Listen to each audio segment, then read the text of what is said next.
Welcome back to the show. Raising a child with autism can come with its own set of challenges for parents, and sometimes a little extra support can make all the difference. And that's why one local center has taken a fresh approach to autism treatment by providing specialized care to children and families and helping them gain the skills they need to thrive. And joining us today is Alyssa Henning, CEO of Beyond Behavior Autism Services, and Director Allison Byteen in this segment sponsored by Beyond Behavior Autism Services. Hello. Welcome, ladies. Thank you for being here. I'm happy that you're here. Thanks. Yeah, So absolutely. tell us a little bit about Beyond Behavior Autism Services and how you're different from other autism centers. I think the biggest difference would be that our focus is really on the individualization of the programming for the clients, so that it's really exactly what their family sees as a priority, what we professionally think is part of it, and then collaborating with schools and others within that. We're also really open. All of our clinics are video monitored, and we tell parents all the time, come on in, come watch it, come sit behind a camera and watch it if you're not comfortable being in it. But when we are doing treatment with that child, we are really embedding ourselves in with the family. Yeah. And what can people expect when they come to your center and start working with your staff? A lot of fun. Well, clearly, yes. A lot of fun. I think most families are most surprised at how it's so much play and embedding your goals within all of that wonderful stuff that kids are supposed to do anyway. Yeah. And really making the families feel comfortable about their child's treatment, being open, being accessible, and really identifying and meeting the family where they're at, and then progressing based upon what they need with their individual kiddo. That's important. How long is it before parents start seeing changes in their child? I think that really depends upon the Each child is probably a little different, right? But I think the shortest period of time that we've ever seen a child is maybe 6 months. Longest is maybe 10 years. Wow. Because it does depend upon where the skills are, where they start, where they go. But usually, most parents, the immediate thing they see is they tell us they're going to be really unhappy when they come to you. They're going to be crying. They're going to carry on. And we're like, oh, we get that. And the second day, the child is running inside like, let's go. Yeah. So I think that's the one they see the most and the quickest. Yeah, and that has to be so rewarding. Yes. Yeah, we're always like, no, they're really going to like us, I promise. It's okay. And I think the other piece is the acceptance. I mean, we as professionals do this because we love what we do. We love these kids. We enjoy it. We really feel deeply about what we do. So I think kids and families recognize that. Yeah. So they're also quickly realizing we are a safe place. What ages do you work with, and what happens when they reach adulthood? Sure. So our youngest kiddo typically is about 17 to 18 months, and then we have some kiddos right now up to age 12.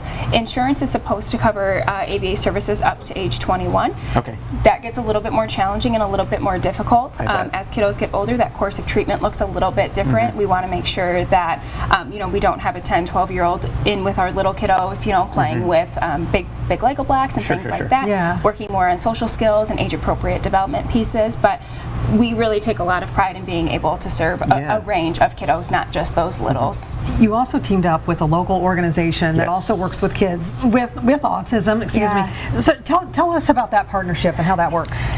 So Cultivating Hope Farm is Iowa's first care farm on the outside western side of Ames.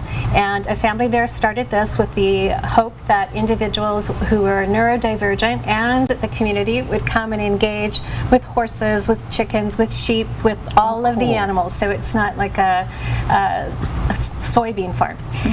We're farming.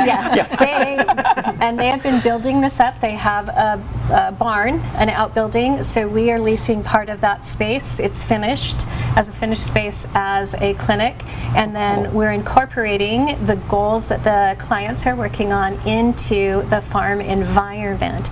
So a child who might be working on responding to two-step verbal directions is now going to do that because they really want to play with the cats, and they don't understand the difference between a feral cat and a domesticated cat. So we're going to work on the safety of that by having them follow two-step verbal directions.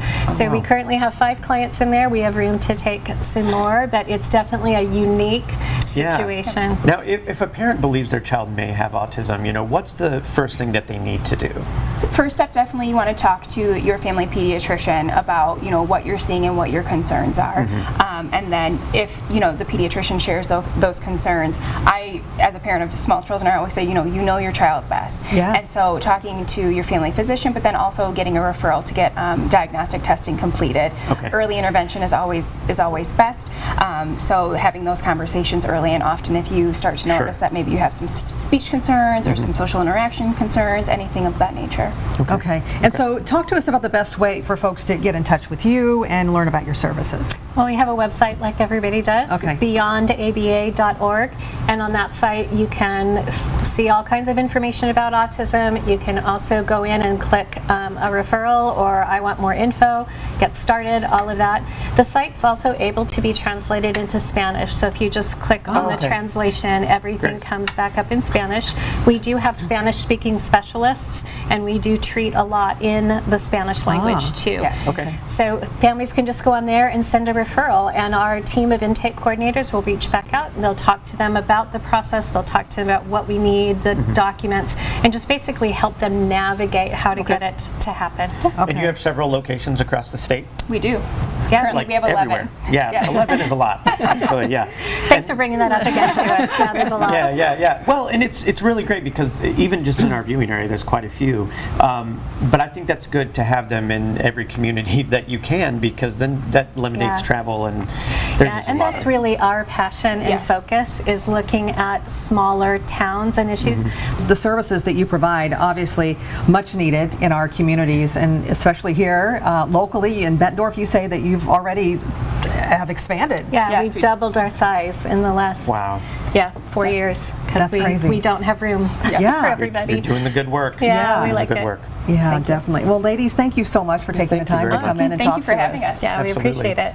Again, this segment was sponsored by Beyond Behavior Autism Services, and for more information, go to beyondaba.org. And we'll have all those details posted at ourquadcities.com.